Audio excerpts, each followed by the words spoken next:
Antón, bienvenido al mediodía con Mariotti y compañía. Buenas tardes, Antón. Buenas tardes, Charlie, Daniel y a todos los demás. Muchísimas gracias. Nuevamente me siento honrado de tener una segunda invitación al programa. Como dice Celine, al programa, no al programita, al programa ya. Esto es algo Muchas grande. gracias, Antón. Antón, realmente, no solamente desde la experiencia tuya como presidente de uno de los colegios de mayor prestigio de la República Dominicana, una academia bilingüe, no solamente desde esa experiencia personal, ¿verdad? No. Cuando compartes con dueños de colegios, cuando te toca hablar con otras personas vinculadas al sistema educativo dominicano, ¿cuál es la evaluación prácticamente, digamos, ya a un mes de haber arrancado la educación, la teleeducación, la educación a distancia? ¿Cuál es tu evaluación real, sincera? Tú me estás preguntando, Charlie, sobre el sector público, asumo, ¿no? Y el sector privado también, porque imagino que tú tienes intercambio con tus pares y con Sí. personas vinculadas al sistema, tanto público como al sistema educativo en sentido general. Ok, hay una realidad, y es una realidad que está evidenciada ya con estudios, señores, y es que hay una correlación entre la efectividad de la educación virtual a distancia, o sea, virtual es la computadora, a distancia llamemos televisión, radio. Hay una correlación entre la efectividad de esa educación y la edad del niño. Mientras más maduro es el niño, más efectividad va a tener esa educación. Eso quiere decir que un niño, un estudiante en un nivel inicial de 8 o 9 años no va a tener una efectividad tan alta como un niño que está en bachillerato. ¿Ok? Esa es una realidad.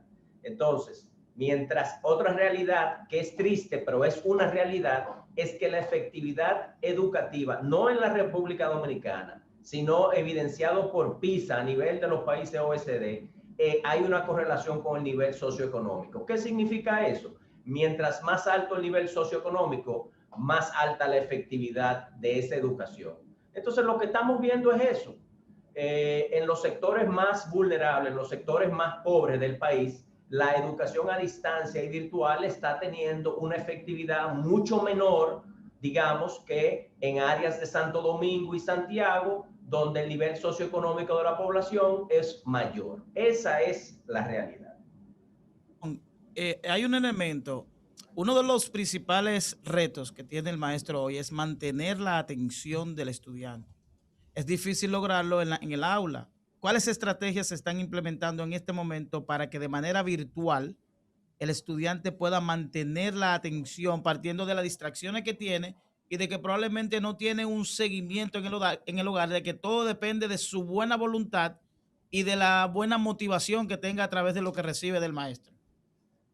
Dani, esa es una excelente pregunta, viejo. De verdad que eso es el key del asunto, como decimos aquí en el tema de educación. Y la palabra es cómo conecta ese profesor con el estudiante. Todos nosotros recordamos de aquel profesor en nuestras vidas que marcó nuestras vidas. A lo mejor fue un profesor de ciencias sociales o de matemática en tercer curso. Ese profesor conectó con el estudiante, conectó con nosotros. Entonces, la realidad es que la presencialidad es lo óptimo, ahí hay más oportunidad de conectar. En la virtualidad, oye que estoy diciendo virtualidad, o sea, con el sistema de computadoras, internet, el profesor tiene que esforzarse muchísimo más en hacer esa conexión con los estudiantes y ciertamente está compitiendo con muchísimos factores externos, ¿no?, que llevan a ese niño. También, Dari, mientras mayor es el niño, mayor es su nivel de concentración y su capacidad de atender al profesor. Los más chiquitos es un poquito más complicado. Entonces, una estrategia que se está usando, por ejemplo, en los niveles iniciales, es de tener temarios o temas de 20, 25 minutos y luego cambiar. Y ahora vamos a hacer ejercicio, o ahora vamos a hacer una canción en grupo, y ahora volvemos otra vez con una tareita de matemática. O sea, tratar de mantener al niño activo e interesado. Yo no estoy seguro, para serte sincero, cómo eso se está logrando en el sector público con la televisión y la radio, porque obviamente el profesor no está en contacto con los estudiantes. Antes de la Tengo próxima entendido. pregunta, Antón, yo Sí. te hice la pregunta porque ciertamente yo soy maestro y Ah, he trabajado mayormente con adultos. En el caso de los adultos, cuando uno trabaja con adultos, inicialmente uno tiene que generar una especie de psicología, de recibir primero todos los problemas que tiene el adulto y luego entrar a lo que verdaderamente es el currículo, la aplicación de los temas que son fundamentales en este momento. sí, tú sabes por qué, Dani. No sabía que eras docente, pero la pregunta que me hace me indica que sí. O sea, acuérdate que en la educación de adultos, como todos son adultos, se tiene que crear un ambiente de confianza y de respeto hacia el docente. Ese no es el caso con los niños menores.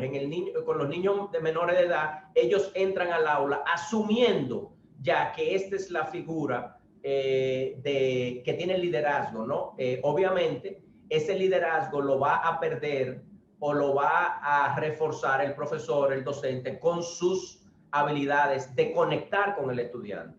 Pero yo te diría que ese es el más grande reto que estamos viendo ahora. Hay muy poca conexión entre el estudiante y el profesor, ¿no? Y eso está claramente evidenciado también, ¿no? Buenas tardes, don Antón. Jenny Aquino. Lo que quiero preguntarle es lo siguiente. Estamos en un proceso de que este año es más corto de lo normal. Normalmente es de agosto hasta junio. Sin embargo, esta comenzó en noviembre y se acaba en junio. O sea, solamente son 8 meses. Deberían de hacer una autoevaluación a partir de ahora para ver qué no está funcionando, como usted dice, para estos sectores vulnerables, porque las condiciones no siempre se dan en las mejores condiciones para que los niños aprendan. Entonces, ¿entiende usted que es el momento de hacer, ok, son los primeros 2 meses, evaluemos y ver, se podría enmendar para los 6 meses que vienen restantes? Bueno, mira, la evaluación es una parte crítica del proceso educativo. Si no evaluamos, es muy difícil medir cuál ha sido el rendimiento del aprendizaje de esos estudiantes. Entonces, hay que medir. Desafortunadamente, con la educación a distancia, entiendo que las mediciones que se están haciendo son los cuadernillos que se entregan una vez a la semana y se devuelven a los estudiantes. Yo no estoy muy seguro de la efectividad de esa evaluación. Yo te puedo decir que en el sector educativo privado, sí se están llevando, las clases se están llevando a cabo de manera relativamente normal, ¿no? Siempre de manera virtual. Y quiero hacerte una aclaración. Las escuelas privadas empezaron agosto, ¿no? Nosotros empezamos el 28 de agosto y vamos a terminar, como decía el calendario escolar, creo que el 15 de junio. Sin embargo, las escuelas públicas que empezaron en noviembre, tengo entendido, no estoy seguro, pero tengo entendido que van a tener que continuar pasado el mes de junio, probablemente hasta finales de julio, para completar sus contenidos, porque no sé de otra forma cómo lo van a hacer. Tengo entendido que en el sector público se extiende, en el sector privado, si cumpliste con el currículum, bueno, pues puede cerrar. ¿Alguien más? Sí, Antón, yo hice siempre en este tipo cuando se presenta ese tipo de temas, las mayores interrogantes se presentan en el sector público, porque ciertamente que los colegios, aunque todo fue de repente, los colegios ya tenían más o menos una plataforma que pudo haber Virtual. iniciado de manera más rápida y todas las interrogantes siempre están alrededor del sector público. Nosotros hicimos una sugerencia a propósito del inicio de las clases a distancia, de que una de las mayores dificultades que pueden haber en los hogares dominicanos, aparte de la conectividad, es el espacio. Un espacio adecuado para tomar docencia bajo la modalidad que fuere. Es decir, aquí hay viviendas donde ni siquiera hay una mesa para que el estudiante pueda poner el cuaderno. Y habíamos propuesto que el ministerio, así mismo como ha creado una dinámica para que reciban alimentos y reciban cualquier insumo, se le pudiera permitir a los estudiantes a través de un mecanismo la entrega de la butaca, de que las madres puedan retirar, aquellas que lo requieran, retirar las butacas bajo un mecanismo, el que fuere. Pero ciertamente esto se quedó en el aire. Hemos visto todas las imágenes, están en las redes de cómo se está tomando docencia en los barrios, en el interior del país, en lugares donde, señores, aquí hay lugares que no hay una mesa para comer, mucho menos para tomar docencia. ¿Cuál es tu opinión con relación a esta posibilidad de que se le pudiera otorgar el mobiliario a cada estudiante? Bueno, yo creo que sin un pupitre y un lugar para estudiar, además de las otras problemáticas de electricidad, conectividad, que no hay suficientes televisiones, creo que estamos muy mal. Creo que es una sugerencia interesante.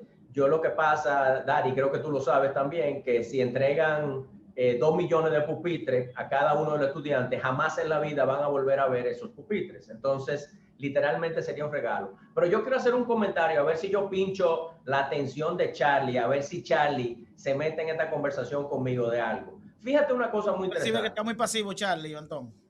Las autoridades de este país han dicho ya de manera pública que el sector educativo privado, que está listo y puede tener clases semipresenciales, tiene los protocolos, tiene la higiene, tiene las medidas necesarias, se ha preparado para esto, no puede iniciar porque el sector público no puede iniciar y por lo tanto no hay justicia, no hay equidad educativa. Y yo me pregunto si es equidad educativa o si es igualdad que estamos buscando. Y si es igualdad, ¿eso es democracia o eso es otro tipo de sistema político del cual yo no estoy enterado?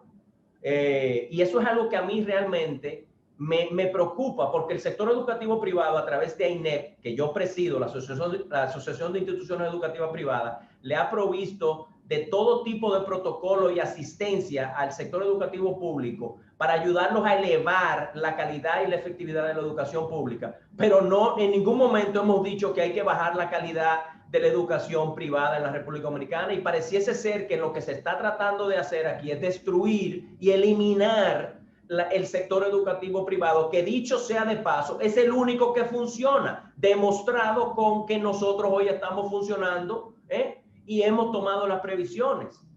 Entonces, yo quisiera hacer ese comentario porque es increíble lo que tú estás hablando, que inclusive vamos a mandar un pupitre a la casa de cada estudiante, ¿tú me entiendes? Cuando en el resto del mundo, en Estados Unidos, en Inglaterra, en Francia, en España, se ha definido que la educación es prioritaria y que los niños deberían estar asistiendo al colegio y a las escuelas. Y se sugirió de manera muy clara que se hiciera un plan piloto con la escuela inicial, donde la educación es menos efectiva de manera virtual y a distancia, que fue lo que dije al principio. Y nada de eso ha pasado. Entonces yo estoy muy preocupado con qué va a pasar. Entiendo que ya es muy tarde para tener una semipresencialidad. El colegio cierra en 10 días, ya estamos en Navidad. Pero hablando ya de enero en adelante. Y para mí es un tema, de verdad te lo digo, muy preocupante que se haga ese tipo de comentarios, porque estamos limitando la habilidad de funcionamiento de lo que sí está funcionando en la República Dominicana en tema educativo, que es la educación privada. Yo coincido plenamente contigo, Antón, y creo que ustedes están en la capacidad plena de garantizar el debido distanciamiento, un protocolo rígido, porque ustedes tienen una cultura realmente empresarial. Ustedes tienen otros criterios. Lo que es de todos, dicen por ahí, no es de nadie. Antón Tejeda, qué bueno, siempre brillante, lúcido, Antón. Qué caco más grande tú tienes. Hombre coherente.